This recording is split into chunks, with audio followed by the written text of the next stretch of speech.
Guys, അപ്പം നമ്മളിന്ന് ഉണ്ടാക്കാൻ പോകുന്നത് ബീഫ് ബിരിയാണിയാണ്. അപ്പോൾ ഒരു പാത്രം അടുപ്പിൽ വെച്ചിട്ട് നെയ്യും ഗ്രാമ്പു, ഏലക്ക, പട്ട എല്ലാം ഇട്ടിട്ട് നല്ലോണം ഒന്ന് ആക്കി കൊടുക്കും. എന്നിട്ട് നമ്മൾ അഷ്റഫ് അരിയാണ് എടുത്തിട്ടുള്ളത്. അത് നല്ലോണം ഒന്ന് വറുത്ത് കൊടുക്കണം. ഫുള്ളിട്ട് കൊടുത്തിട്ട് നല്ലോണം ഒന്ന് ഇളക്കി കൊടുത്ത് കുറച്ച് സമയം വെക്കണം.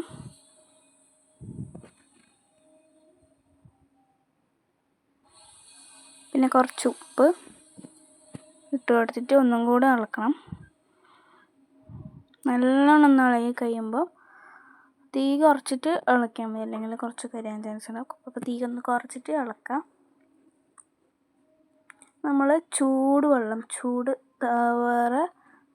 തിളപ്പിച്ചത് ഒഴിച്ചു കൊടുക്കുക. ഇതിൽ തന്നെ പച്ചവെള്ളം ഒഴിക്കലില്ല, ചൂടുവെള്ളം വേറെ ഒഴിക്കുക. ഇനി മസാലയാണ് ഉള്ളി, തക്കാളി, പച്ചമുളക്, പിന്നെ പച്ചമുളകും വെളുത്തുള്ളിയും ഇഞ്ചിയും അരച്ചത്. നമ്മൾ കുക്കറിലാണ് ആക്കുന്നത്. അപ്പോൾ ആദ്യം ആ മസാല ഇട്ട് കൊടുക്കണം, പച്ചമുളകിൻ്റെയും അതിൻ്റെ. പിന്നെ ഉള്ളി ഇട്ട് കൊടുത്തിട്ട് നല്ലോണം ഇളക്കി കൊടുക്കാം. ഉപ്പിട്ടാൽ ഇളകും. പിന്നെ കുറച്ച് മഞ്ഞൾപ്പൊടിയും കൂടി ഇട്ടിട്ട് നല്ലോണം ഇളക്കി കൊടുത്ത് പിന്നെ കറിവേപ്പിലും തക്കാളി ഇട്ട് കൊടുത്ത് നല്ലോണം ഇളക്കി കൊടുക്കാം. പിന്നെ കുറച്ച് മീറ്റ് മസാലയാണ് ഇട്ട് കൊടുക്കുന്നത്. അതും കൂടി ഇട്ടിട്ട് നല്ലോണം ഇളക്കി കൊടുത്തിട്ട് ബീഫ് ഇട്ട് കൊടുക്കാം.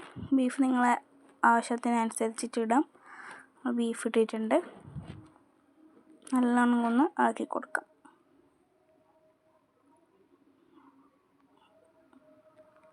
കുക്കർ മൂടി വെച്ചിട്ട് 2-3 വിസിൽ വേണം.